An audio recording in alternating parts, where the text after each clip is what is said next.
Ya me pagaron su café. Bueno, pues buenas tardes. Yo elegí ser la última, pero reconozco que cuando eres la última tienes que pensar qué decir, porque es verdad que ya casi todos me lo habéis dicho, con lo cual fenomenal, porque yo voy a buscar alguna pequeña cosa que comentaros.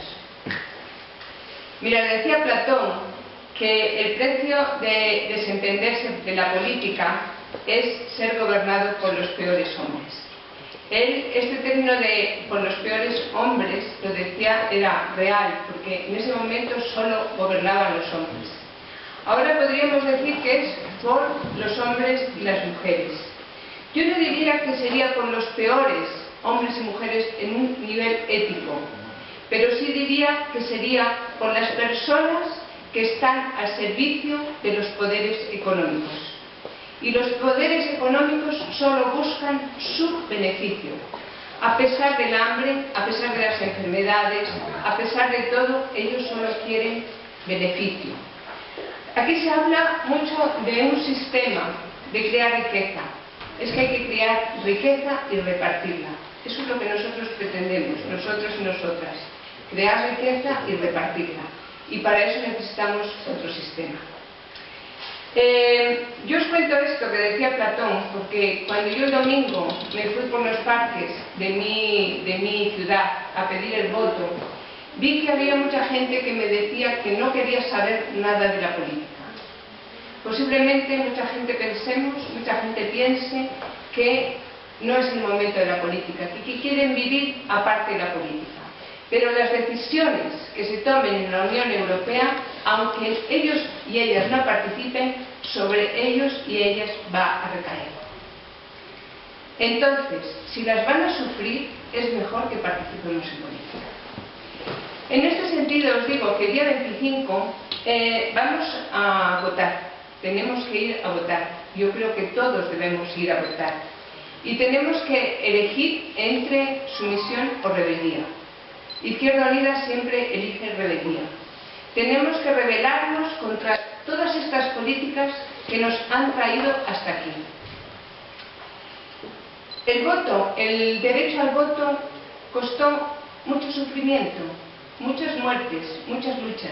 Costó muchísimo esfuerzo el tener derecho al voto. Por eso no debemos renunciar a él. En España, hasta 1931, una parte de la población no tuvo derecho al voto. Y hasta 1933 toda la ciudadanía, hombres y mujeres mayores de 21 años, no tuvieron derecho al voto. Por eso no debemos renunciar a ese derecho y debemos ejercerlo. Porque el voto es un arma para decir que no a los corruptos. El voto es un arma para defender el futuro de la juventud. El voto es un arma para decirles que no nos pueden seguir robando el dinero, no nos pueden seguir metiendo el dinero en la mano, en nuestro bolsillo y robándonos la cartera. El voto es nuestra arma para decir a estas políticas que ya están bien, que hasta aquí, que ni un paso más y que vamos a defender nuestros derechos, los derechos sociales que tanto esfuerzo nos ha costado y les ha costado a otras personas anteriormente conseguir. Tenemos la sensación que las políticas que se deciden en la Unión Europea no nos afectan. Se deciden tan lejos que parece como que no nos llegan. Y ahora se habla mucho, yo veo en la campaña electoral, los dos partidos mayoritarios. Pienso que a partir de ayer ya no debería haber casi dos partidos, debería ser uno solo. Ayer ya salió la señora Merkel diciendo que los populares, el partido de la derecha europea y la socialdemocracia ya van a llegar a un acuerdo para gobernar, con lo cual, bueno, como que le han quitado sentido ya a estas dos, a sus enfrentamientos. No tienen ningún enfrentamiento, porque en realidad sus políticas económicas son las mismas. Y yo voy a poner un ejemplo de cómo sus políticas económicas son las mismas, centrado, tomando referencia, como decía antes Chema, pues esta zona donde puede haber muchas personas que sean pensionistas. Siempre decimos que el Partido Socialista no es lo mismo que el Partido Popular, y yo digo que posiblemente tienen ciertas diferencias en las políticas sociales, pero las políticas sociales necesitan estar avaladas y sustentadas en unas políticas económicas, porque si no se convierten en papel mojado. Y esas políticas sociales se nos vendieron cuando se cambió la Constitución, con nocturnidad y alevosía, y solamente pactándolo con otro partido, con el Partido Popular, y sin tener en cuenta pasar por un referéndum, como hubiera sido lo realmente necesario, dado que la Constitución tal y como estaba, la votó el pueblo. Es decir, ellos no pueden hacer cambios sin que nosotros participemos de decir si estamos de acuerdo o no. Pero ese día ellos cambiaron la Constitución y nos dijeron que todo estaba supeditado primero al pago de la deuda a los bancos. Ahí se acabó la política social. Ahí se acabó la política social. Porque solamente va a haber política social si se paga la deuda. En España ahora mismo estamos pagando 35.000 millones de euros anuales, 35.000 millones de euros anuales, en intereses a los bancos, solamente en intereses, ya no el capital. Bueno, pues como decía, en el 2011 el Partido Popular y el Partido Socialista a nivel europeo se pusieron de acuerdo para aprobar un documento, el Libro Blanco de las Pensiones. El Libro Blanco de las Pensiones tiene un objetivo claro, que ellos decían que había que favorecer el mercado interno de pensiones. Es decir, había que favorecer las pensiones privadas. ¿Cómo se favorecen las pensiones privadas? En Europa y en una España donde las pensiones públicas son decentes y dignas, empeorando las pensiones públicas. ¿Y qué se hizo? Se aumentó el tiempo de cotización y se aumentó el periodo en la edad de jubilación para llegar a la pensión. Bueno, pues todos los diputados y diputadas españolas, todos y todas, votaron a favor de esta reforma de las pensiones, de esta reforma del Libro Blanco de las Pensiones, excepto Izquierda Unida. Solo tenemos un diputado, Miguel Meyer, fue el único que votó en contra.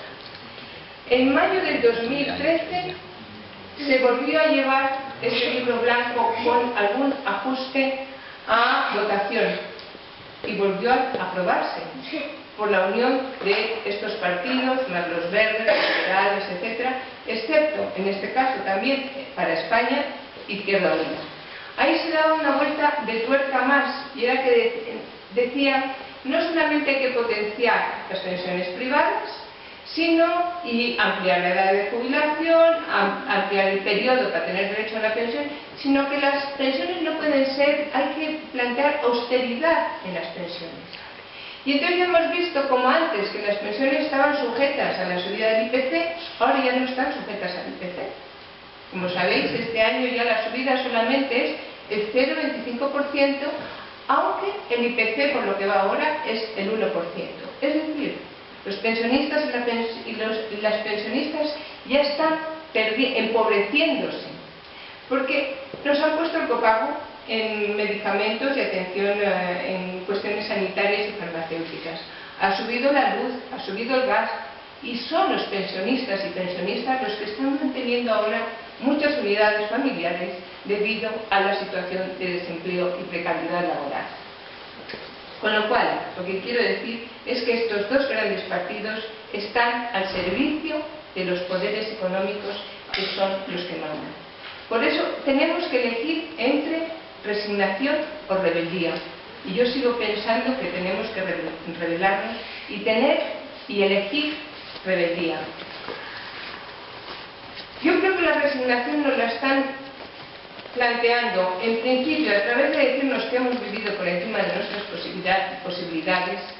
Yo cuando he oído a mis compañeros que ahora, no sé si ahora será 1.800 euros el salario medio, ¿sí? 1.800 euros. Bueno, haciendo la media. Haciendo la media posiblemente. Yo creo que la mayoría de la población la mayoría de la población teníamos un salario que eran sobre 1.200, etcétera, no se ha vivido por encima de las posibilidades. Habrá quienes hayan vivido por encima de las posibilidades, pero no la mayoría de la población.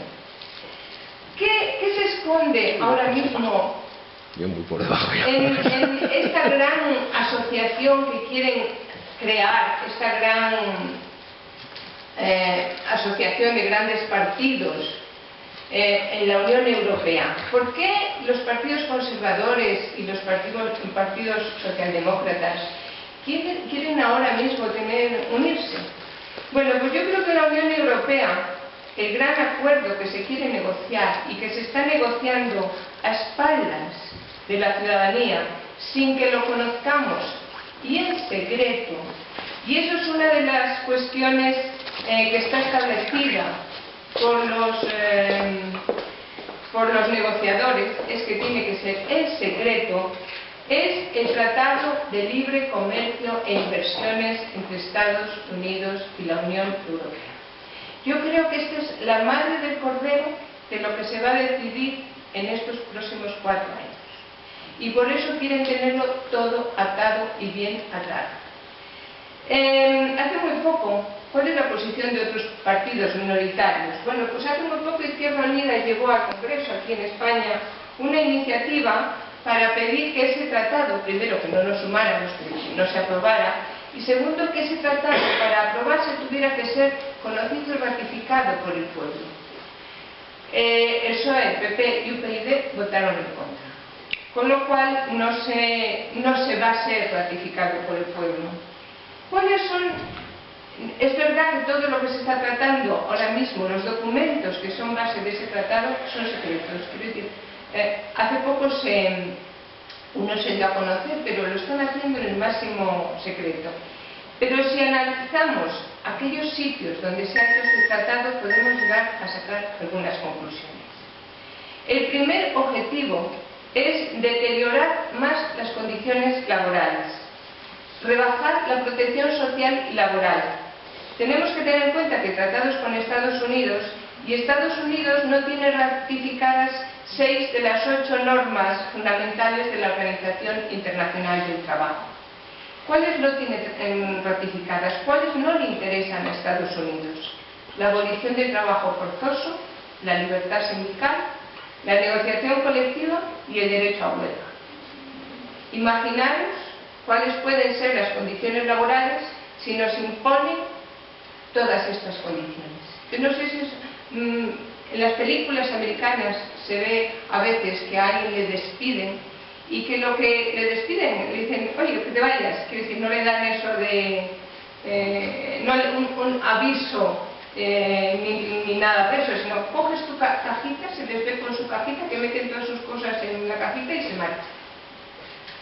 Bueno, pues eso es lo que puede plantearse, porque en realidad dicen que el 80% de los beneficios de ese tratado va a ser en función de deteriorar las condiciones laborales y sociales de la población. ¿Qué otros puntos tiene este Tratado de Libre Comercio? Pues los protocolos de protección a las inversiones. Las compañías pueden reclamar indemnizaciones ante tribunales de arbitraje a los estados si consideran que sus beneficios económicos o sus expectativas de ganancias se ven afectadas por las leyes de un país en los que hayan invertido. Es decir, pone el interés de las corporaciones por encima de los ciudadanos. Y voy a poner 2 ejemplos. Uno es de Australia, bueno, son muy parecidos, o sea que os pongo uno. Australia planteó medidas de protección a la salud y planteó medidas contra el tabaquismo. Bueno, pues Estados Unidos, las compañías Philip Morris, denunció a Australia porque con estas medidas de protección a la salud y contra el tabaquismo les estaba haciendo perder dinero. Y ganó. Y hubo que indemnizar a Philip Morris por eso. Es decir, las corporaciones van a tener protegidas sus inversiones aún frente a los estados cuando estos legislen a favor de sus ciudadanos, de proteger a sus ciudadanos. ¿Qué otros aspectos tiene este tratado en aquellos países donde se ha hecho? Bueno, pues reducir todo lo que es salud medioambiental, la normativa de salud medioambiental. Hay un gran interés en el fracking, en que se plantee el fracking. Hay un gran interés en todo lo que son alimentos transgénicos, productos transgénicos. Y España y Europa, el marco regulatorio es bastante fuerte, pensando en cómo lo quieren Estados Unidos. Entonces yo creo que el objetivo que hay en la próxima legislatura es conseguir sacar adelante este tratado de libre comercio y de inversiones con Estados Unidos y Europa. Con lo cual necesitan que ahí no haya voces críticas y necesitan que no haya voces que denuncien y lleven esto a la ciudadanía. Y necesitan que no haya presión contra esto. Pero eso es lo que queremos hacer desde Izquierda Unida, denunciar estos tratados. O todas las políticas que vayan en contra del bienestar de la población, en contra del bienestar del 90% de la población. Porque antes comentaba Zana que es verdad que ahora hay más pobres, pero hay más ricos y mucho más ricos. Quiero decir que lo que se está es creando más riqueza y no repartiéndola. Yo creo que el día 25 es la hora de decir basta a todas estas políticas que están llevando a la desesperación, a la desesperanza, a la pobreza y a la indignidad a una parte importante de la población. Yo quiero recordarles, mis compañeros han hecho una revisión, un análisis de las propuestas que hacemos. Quiero también hacer incidencia en las propuestas que hacemos de cara a la igualdad entre hombres y mujeres.